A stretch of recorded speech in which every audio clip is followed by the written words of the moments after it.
Hi hello, ನಾನು Shekhar. SL electronics LED TV service centre, Chikkaballapur.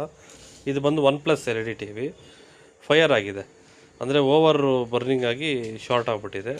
ಇದನ್ನು repair ಮಾಡ್ಬೋದು, ಅಂದರೆ ಒರಿಜಿನಲ್ ಸ್ಪೇರ್ ಪಾರ್ಟ್ಸ್ ಹಾಕಿದ್ರೆ 100% ಓಕೆ ಆಗುತ್ತೆ. ನಾವು ಒರಿಜಿನಲ್ ಸ್ಪೇರ್ ಪಾರ್ಟ್ಸ್ ಎಲ್ಲ ರಿಪ್ಲೇಸ್ಮೆಂಟ್ ಮಾಡಿದ್ದೀವಿ. ಕೆಪಾಸಿಟರು, ಡೈವರ್ಡು ಎಲ್ಲನೂ 100% ಓಕೆ ಇದೆ. ಇದು ಆಗಲಿಕ್ಕೆ ಕಾರಣ ಶಾರ್ಟ್ ಸರ್ಕ್ಯೂಟ್ ಆಗಿದೆ ಕಸ್ಟಮರ್ ಮನೆಯಲ್ಲಿ, ಅದರಿಂದ ಪ್ರಾಬ್ಲಮ್ ಆಗಿದೆ. ಇಲ್ಲಾಂದರೆ ಇಷ್ಟೊಂದು ಶಾರ್ಟ್ ಆಗಲ್ಲ ಯಾವುದೇ ಕಾರಣಕ್ಕೂ. ಓಕೆನಾ? ಇದು ನೋಡಿ, ಒರಿಜಿನಲ್ ಎಲ್ಲ ಒರಿಜಿನಲ್ ಸ್ಪೇರ್ ಹಾಕಿ ಓಕೆ ಮಾಡಿದ್ದೀವಿ. ಇದಕ್ಕೆ ಸೇಫ್ಟಿಯಾಗಿ ಸ್ಟೆಬ್ಲೈಸರ್ ಹಾಕ್ಕೊಂಡ್ರೆ ಚೆನ್ನಾಗಿರುತ್ತೆ, ಒಳ್ಳೆ ಲೈಫ್ ಬರುತ್ತೆ. ಯಾವುದೇ ಮೈನ್ ಬೋರ್ಡ್ ಆಗ್ಬೋದು, ಫೋರ್ ಬೋರ್ಡ್ ಆಗ್ಬೋದು, ಆರಾಮಾಗಿ ರಿಪೇರಿ ಮಾಡ್ಬೋದು. ಎಲ್ಲ ರಿಪೇರಿ ಸೆಕ್ಷನ್ ಎಲ್ಲ ಅವೈಲೇಬಲ್ ನಮ್ಮ ಹತ್ರ ಇದೆ. ಸಾಫ್ಟ್ವೇರಿಂದ ಹಾರ್ಡ್ವೇರ್ ಎಲ್ಲ ಥರದ್ದು ಮಿಷನರೀಸು ಪ್ಲಸ್ಸು ಸಾಫ್ಟ್ವೇರ್ ಎಲ್ಲ ಅವೈಲೇಬಲ್ ಇದೆ. ಯಾವುದೇ ಬ್ರ್ಯಾಂಡ್ ಕೊಟ್ಟರು ನಾವು ಅದೇ ಪವರ್ ಬೋರ್ಡ್ನೇ ರೆಡಿ ಮಾಡಲಿಕ್ಕೆ ಟ್ರೈ ಮಾಡ್ತೀವಿ 100%. ಇಲ್ಲಾಂದರೆ ಬೋರ್ಡ್ಸು ಕೂಡ ನಮ್ಮ ಹತ್ರನೇ ಸಿಗುತ್ತೆ.